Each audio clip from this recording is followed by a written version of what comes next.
I'm interested to know why in the world you and Mama decided you wanted to move to California when you were done with orthodontic school.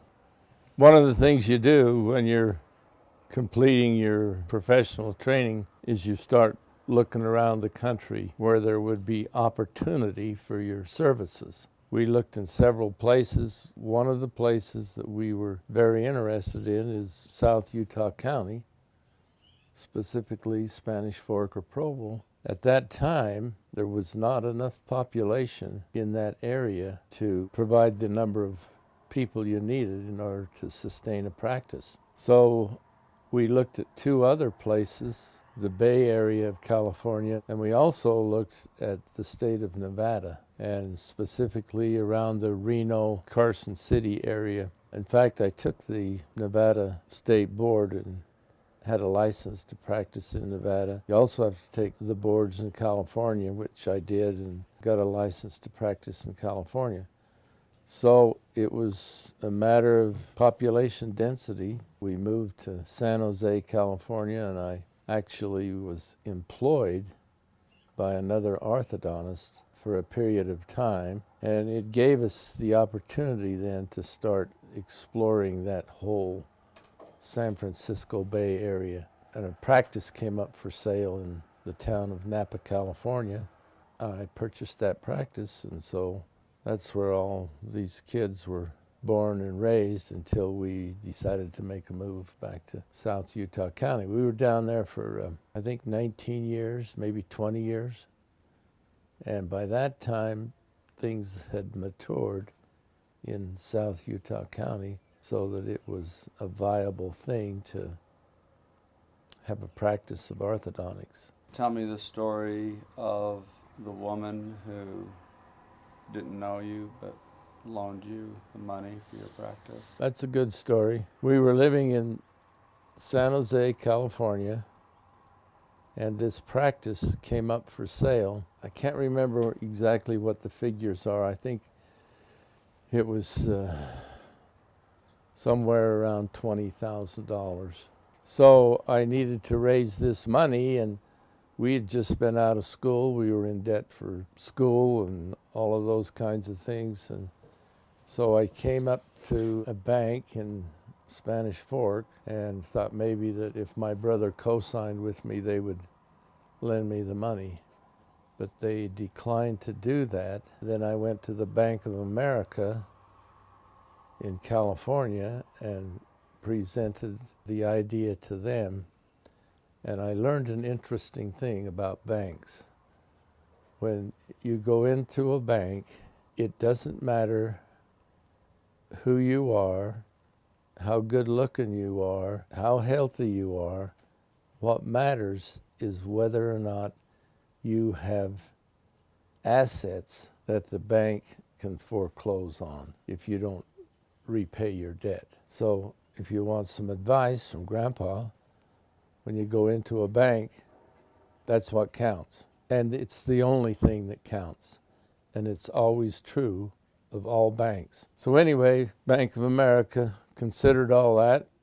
They could see that I was buying really a patient base, which could or could not stick with me, and that there were no fixed real assets in the money that I wanted to spend. And so they said no. Nowadays, after you get some assets, banks fall all over themselves trying to lend you money. Anyway, I was headed back home, and I had already called Jane Ann and told her that we weren't going to get any of that money. She was feeling pretty low, and she was out in our garage in San Jose, California, and her neighbor and her neighbor's mother were walking down the pathwalk and saw her in the garage, and so they just came in to have a neighborly visit. And Mama was crying, so they said, well, what's the matter? And so she told them this story that I've just repeated to you. And so they said, well, that's really too bad. So they went on their way, and later that afternoon, the neighbor calls up Jane Ann and says, my mother would like to come over and talk to you. Jeanette said, okay. So the mother came over and they reviewed that whole story again. And she said, well, I just sold my house back in Iowa, and I may have some money that I can lend to you. And my mother thought, well, that's really nice of this lady, but she doesn't really understand how much money we're talking about. I think it came to a total of, we needed to have $9,000 down. And she said, well, I have that money, and I'll be willing to lend it to you. So by the time I got home, this was the story I was presented with when I got back to San Jose, California. So we said that we would pay her 7% interest. Her money at that time was in a savings and loan in Berkeley, California. She said, well, let's go up. If you drive me up to the savings and loan, I'll get the money out. And so we did, and she presented me with a check for $9,000. Then she said, when you get the papers drawn up and the note ready to sign, why, I'll come and we'll sign the note, which is backwards. You don't do that. You sign the note and then you get the money. So here's this person out of the blue coming up with the cash to buy this practice in complete trust and in complete sincerity of the thing that she's doing. I later found out that her husband was a medical doctor and that she'd kind of gone through the same scenario. And so she kind of knew what she was doing. She said to herself, you know, this guy is gonna make some money. It's at that point that I made a personal commitment to always pay tithing.